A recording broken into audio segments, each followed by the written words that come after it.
Welcome back to the program. This is still Good Morning Kenya. Time for us to continue with actually what is happening on the show. Time for us to unpack for you how the papers are looking like this Thursday morning from the 4 different dailies that we have for you, starting the PD on the front page of this particular daily this morning. Now, the court grants reprieve to civil servants eyeing seats. Remember, there was that conversation that civil servants need to resign if at all they plan to vie for any seat. But now, as it stands, is that public officers who intend to be candidates in the August elections, who are required to resign by February 9th, will not be required to do so, as they've been granted reprieve, at least for those who will be vying for different seats come August 9th during the elections. And away from that, if you can remember the story that was there, that was in some time, June, July, August, thereabout, whereby the businessman who had been accused of shooting police officers actually, and a woman at Quivers Club in Kasarani, right now he has been charged, given the fact that that police officer succumbed and he passed away. So he has been charged with that particular cop's murder. That is Dixon Njanja Mararo, who was accused of shooting those two police officers, as well as a woman in that particular club. That was in July last year. And also, Matiang'i now declares curfew. Lamu after 7 people killed. Remember that at least since Tuesday we have been carrying this story for you, what has been happening in Lamu. And as of yesterday, the police spokesperson, that is Bruno Shi, also had mentioned that 4 persons had been charged. Actually, they have been arrested as suspects to what has been happening in Lamu. And also this particular killings or shootings is being tied down to land disputes. But now, as of yesterday, that is Matiang'i declared curfew after the death of those 7 persons, and basically what has also been happening in that particular county. To some bit of politics right now, and Ruto wants Mudavadi in his fold. We keep talking about the Musalia Mudavadi factor, or the Musalia Mudavadi question. And now the DP says the ANC party leader stands to gain more if the two formed an alliance ahead of 2022. Musalia Mudavadi, the ANC's party leader, has not said anything. If anything, actually, there's still a planned meeting of the One Kenya Alliance, and they haven't said anything, whichever party or whichever coalition they're going to join. But now, as it stands, the DP now says that he stands to actually gain a lot if he decides to join the Ruto party. So will he actually do that, or will he be going at it alone, or will he even be joining Azimio la Umoja? That is what we wait to find out. And again, family agony over kin still held in minds. This is what happened over a month ago. This is just Tom Kwach, who is still caved in those in the mines. That is since December 2nd, and the family is now asking the county government as well as the national government to come in and see how best they can assist, given the fact that those who had been trapped in, one was rescued, I think around 4 or 5 others died, and this one still since December 2nd still is inside those mines. To some health matters. Cancer patients now in dilemma as radio machine therapy breaks down. That is at the Kenyatta National Hospital. And now, as it stands, they just might be seeking the services in private hospitals, which seem to be obviously a bit expensive. And the cost of a single session for a cervical cancer patient is estimated at around 40,000 Kenyan shillings. That is at the high-end facilities, or if you may, most of the private hospitals, such as the Nairobi Hospital, compared to around 18 to 28,000 at KNH, which is also partly settled by NHIF. But as it seems, most of Kenyans seeking these services will just have to either go to private hospitals, because as it stands, the radiotherapy machine, which used to serve around 200 patients, during COVID times, it went to serving 100 patients, and now, as it stands, it has actually completely broken down. Some bit of sad news there to cancer patients. And also the tearful mass for family members killed in crash, which just happened yesterday. Remember the family of 5, the family of actually 7, 5 who died. The 2 sons remained, and yesterday the Catholic Archbishop, that is Martin Kivuva, described that particular family as a true servants of God and asked congregants to just pray for the entire family there. And lastly, Kimemia invites KFC to sample Nyahururu potatoes. We had this particular story in the GMK news briefs, and it just continues with the hashtag still continuing on Twitter, boycott KFC. And now Nyandarua Governor Francis Kimemia is actually inviting this fast food conglomerate, that is KFC, to buy potatoes from local farmers instead of importing the same. There had been a bit of conversations in regards to whether they're going to be actually doing that, but what still stands is what they keep calling the quality assurance, as well as meeting the standards. So will the craze and what perhaps Kenyans have been saying about Buy Kenya, Build Kenya make them to actually go ahead and start using Kenyan potatoes, or was it just a conversation that was there online? That is also what we're waiting to see, even as the Nyandarua Governor Francis Kimemia is now inviting this fast food franchise to see how best they can come together, join in, and see how they can be able to buy Kenyan potatoes and also uplift and grow the local farmers instead of importing the same, which is available in Kenya. Steph. Okay, on the story on KFC still, on this paper, that is the Daily Nation, there's a letter of the day here, and they say that KFC must have impossibly high standards. It could be since the multinational's goal is to offer similar products in all their outlets. The good news is that it has agreed to buy Kenya, but has it really? I think most reports show that KFC is considering buying from Kenya, so we wait to see how the meeting goes and the final decision, if at all they will buy from us. And again, the comments from social media are very, they are quite something. So let me just continue with the front page. It is quite busy over here in Daily Nation, with the main read saying that Raila names team to lead State House bid. The ODM leader, Raila Odinga, started assembling his presidential campaign team 7 months the general elections. Yesterday, he picked the captains, who are Laikipia Governor Nderitu Muriithi and technocrat Elizabeth Mayo, to take the lead ahead of the August contest with Deputy President William Ruto. The Laikipia Governor Nderitu Muriithi has been named as the chairman of Raila Odinga campaign board, and Miss Elizabeth Mayo has been named the secretary and CEO of the campaign board. And this is also as the president and the ODM leader yesterday inched closer to forming a coalition political party after key proposals sailed through in the National Assembly. The proposals, which are the core of the political party's amendment bill 2021, were passed with ease despite opposition from allies of the Deputy President William Ruto. In a well-laid plan, allies of the President and the former Prime Minister passed their troops on the floor of the House and defeated all the amendments fronted by the Deputy President's camp. And to the Deputy President's camp, he has a boost from the Foreign Affairs Chief Administrative Secretary, that is Ababu Namwamba, who yesterday joined him in his campaign in Busia County. Ababu Namwamba made a passionate plea to residents to abandon ODM and back the Deputy President if they expect to be part of the next government. This story is on page 4. We'll get to it. Also on page 5, we have the news on Oka.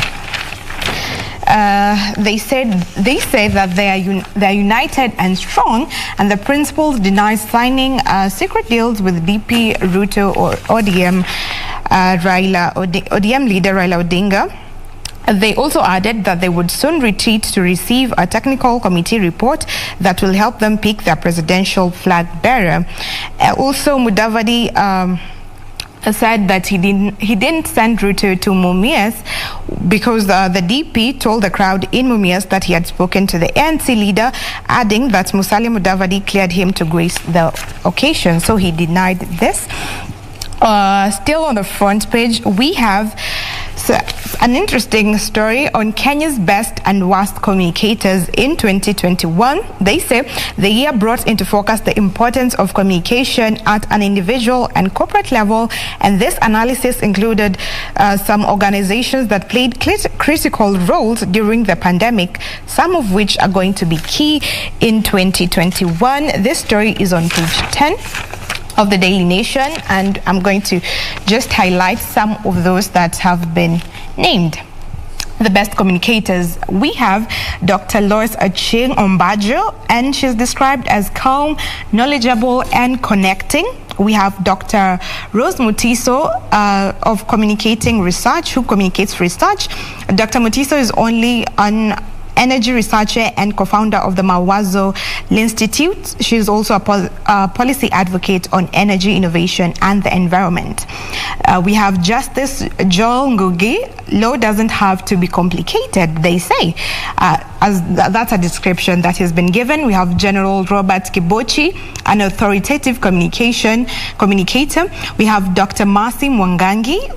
She is graceful under pressure. We have Dr. Gitai Githinji. They say he's good in simplifying the complex.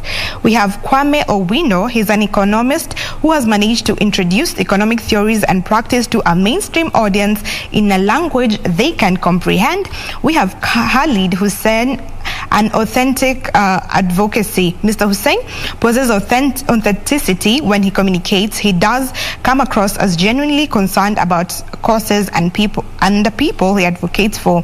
We have Mwaiga Mwaura, who's an award-winning journalist, described as a likable man in a likable manner. When he conducts interviews, he has the ability to balance depth, fairness, firmness, and respect for his interviewees and audience. We also have Susan Silantoi, who's the last one on the best communicators, described as grateful and has sincere communication. Well, the worst communicators have been named Professor George Magoha, saying that he lacking in connection. He's known for his brash, no-nonsense approach to issues. We have Nick Mwendwa, who they say is not ready for the game. We have John Jaguna. They say he's unprepared, incoherent, and has incoherent communication. We have James Nganga. They say he's vulgar and has inappropriate content. We also have Wafula Chebukati. They say he's uninspiring. Adding that communication is not just about spoken words, it also involves our non-verbal cues. And lastly, we have Dunstan Omari. They say pugnacious communication. The lawyer has been known to leverage the power of media to shift perception on matters that is litigating. That's about it from Daily Nation. Regina, to you. Well, I'll not delve into that. A sneak peek of the front page of the Standard. Dream Team driving Raila's last bullet bid.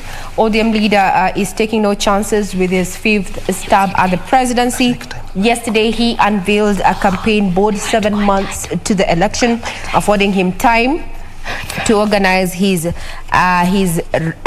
run. Unlike in the previous attempts, some of the prominent names that made it to this particular team include Governor Derito Moretti as the chairman board, Elizabeth Mayo, the campaign secretariat CEO Elizabeth Mayo has been the director of tax at the Kenya Revenue Authority. We have James Ongwae, governor, who is the governor, Lee Kinyanjui the same, SK Macharia businessman, as well as Professor Peter Wayande and Wycliffe Oparanya too made it to the list. So we have a team, a campaign board, 7 months ahead of the election. This comes in time when, you know, we have parliament special sittings that were to run from Wednesday through Friday, adjourned until January 25th. And this happens after, you know, UDA members, or other persons or members of parliament allied to Deputy President William Ruto, failing to clinch or rather have the amendments that they had put across on the political parties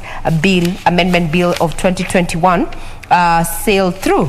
And talking about matters politics in according to this particular piece,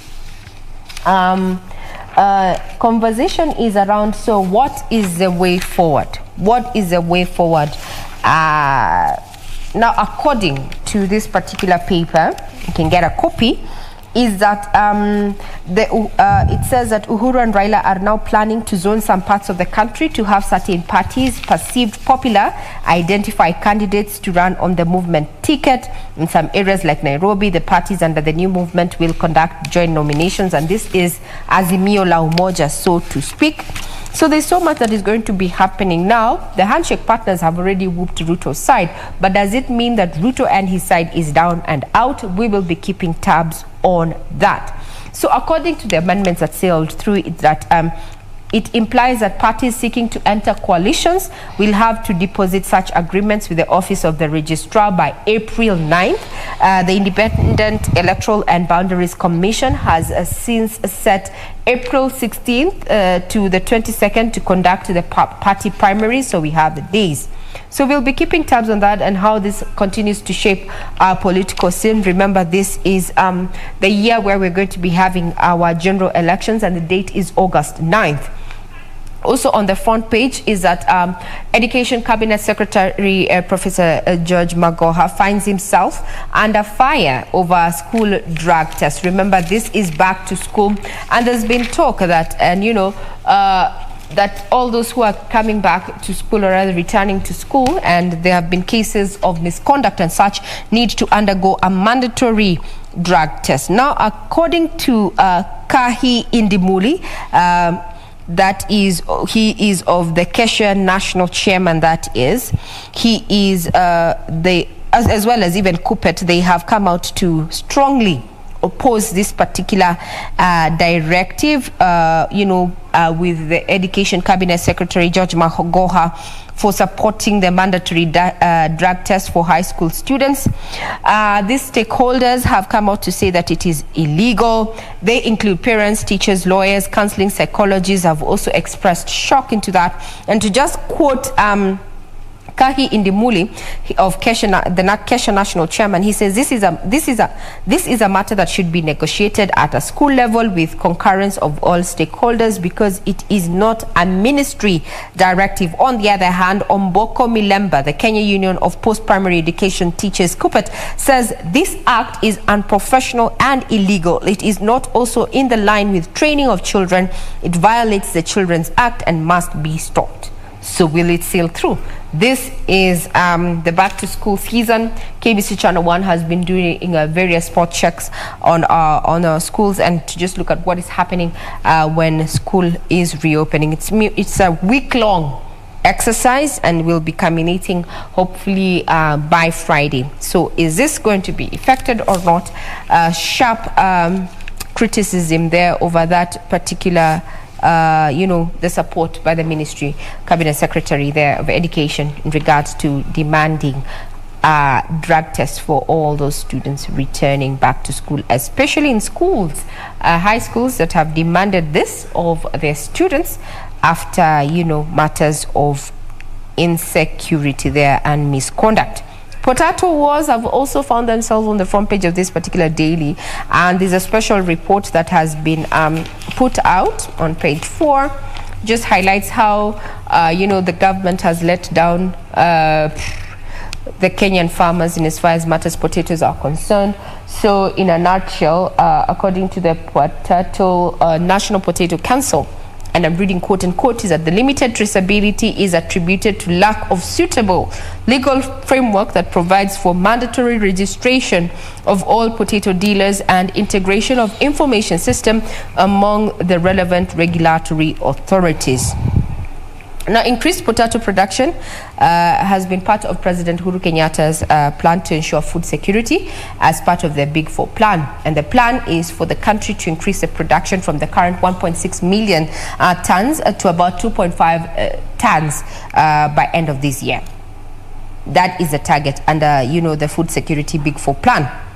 However, even with the glut, now the issue of traceability is that it has emerged that now Kenya lacks the adequate laws to trace supply as required by global fast food chains, as well as lack of storage facilities that makes farmers susceptible to cycles of boom as well as bust. There's been talk around KFC and such and the standards that they require, But it is also said that, you know, we may have the potatoes, but the processing of these potatoes is also questionable.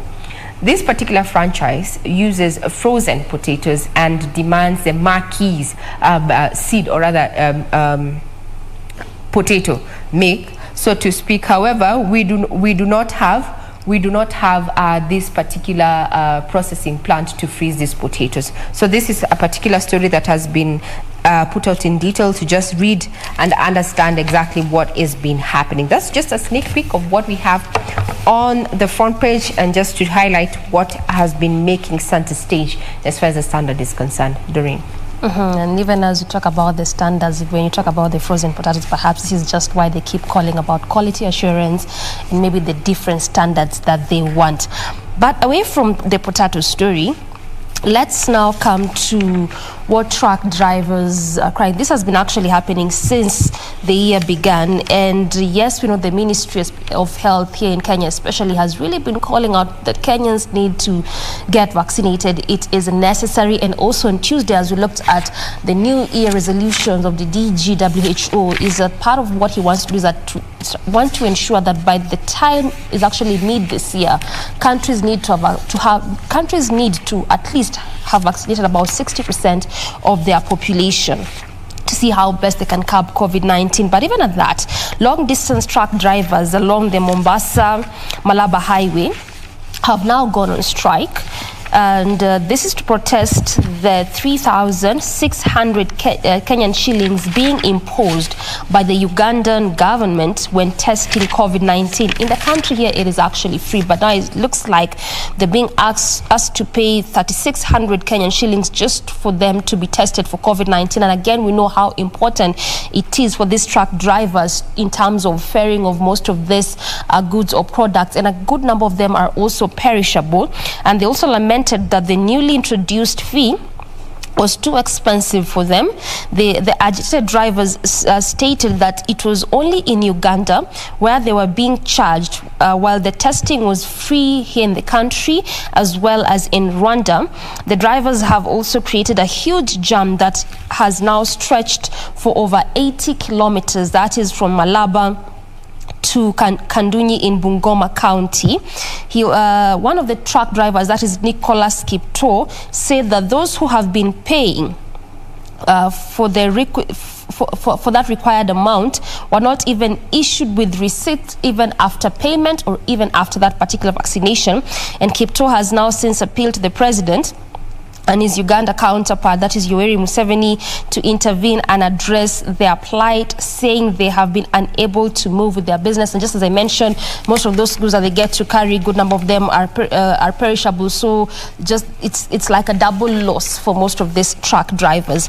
And also, in Mombasa County, health workers now issue a strike threat. Also, as of yesterday, we also established that the Kenya Union of Clinical Officers, that is KUCO, are also citing the same, and they were just talking to the national government as well as the county government to see how best they can employ more clinical officers, saying that they are understaffed and this is making them not be able to perform or work effectively. The same is also happening in Mombasa County, where they have threatened to down their tools beginning Monday of next week. And their grievances include lack of promotions and unpayment of salaries by Governor Hassan Joho's administration. This announcement comes hot on the heels of reports that over 40 doctors out of 200 attached to facilities in various public hospitals in that particular county have contracted the Omicron variant. And the Kenya Medical Practitioners, Pharmacists and Dentists Union in that particular branch, that is KMPDU's Secretary Nasir Shaban, said the medics have gone without salaries since November of last year. In the light of the above, Dr. Shaban said that the union had served a 7-day notice to the devolved unit on Monday. So it just means that if it gets to Monday and this grievances of theirs, including promotions and non-payment, is not met, then they would have to go on strike, also citing that a good number of those doctors had contracted the Omicron variant, and even at that, they're still not paid their salaries since November up until now. So that is what is happening in Mombasa County as it pertains to health matters.